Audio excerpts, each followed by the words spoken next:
Hello hi welcome back to my channel. അപ്പോൾ ഞാനിന്ന് ഒരു മയനൈസിൻ്റെ റെസിപ്പി ആയിട്ടാണ് കേട്ടോ വന്നിരിക്കുന്നത്. ഇതിന് മുന്നേ ബോയിൽഡ് എഗ്ഗ് വെച്ചിട്ടുള്ള ഒരു റെസിപ്പി ഞാൻ ചെയ്തിട്ടുണ്ടായിരുന്നു. ബോയിൽ ചെയ്യാൻ നമുക്ക് ടൈമില്ല എന്നാണെന്നുണ്ടെങ്കിൽ ഇതേപോലെ നമുക്ക് മയനൈസ് ഉണ്ടാക്കിയെടുക്കാം കേട്ടോ. അപ്പോൾ 2 മുട്ട ഞാൻ മിക്സിയുടെ ജാറിലേക്ക് ചേർത്ത് കൊടുത്തിട്ടുണ്ട്. അതിൻ്റെ കൂട്ടത്തിൽ ഒരു 4 വെളുത്തുള്ളി ചേർത്തിട്ടുണ്ട്.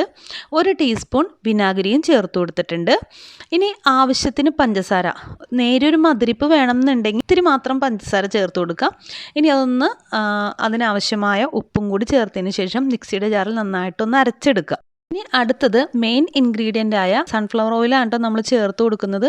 ആദ്യം തന്നെ ഏകദേശം ഒരു 4 ടീസ്പൂണോളം സൺഫ്ലവർ ഓയിൽ ചേർത്ത് കൊടുക്കുക. നന്നായിട്ട് ഒന്ന് മിക്സിയുടെ ജാറിൽ അരച്ചെടുക്കുക. അതിനുശേഷം പിന്നെയും ചേർത്ത് കൊടുക്കുക. അപ്പോൾ ഈ ഒരു കൺസിസ്റ്റൻസി ആവുന്നവരെ, ഈ ഒരു തിക്ക് കൺസിസ്റ്റൻസി ആവുന്നവരെ ഈ ഒരു പ്രോസസ്സ് തുടരുക കേട്ടോ. സൺഫ്ലവർ എത്രത്തോളം കൂടുതൽ ചേർക്കുന്നോ അത്രത്തോളം നമുക്ക് മയനൈസ് നല്ല തിക്കായിട്ട് കിട്ടും കേട്ടോ. ഇനി മയനൈസ് അധികം തിക്ക് വേണ്ടാന്നുണ്ടെങ്കിൽ ഇതേപോലെ ആവശ്യത്തിന് മാത്രം ചേർത്ത് കൊടുക്കുക കേട്ടോ. Okay, thank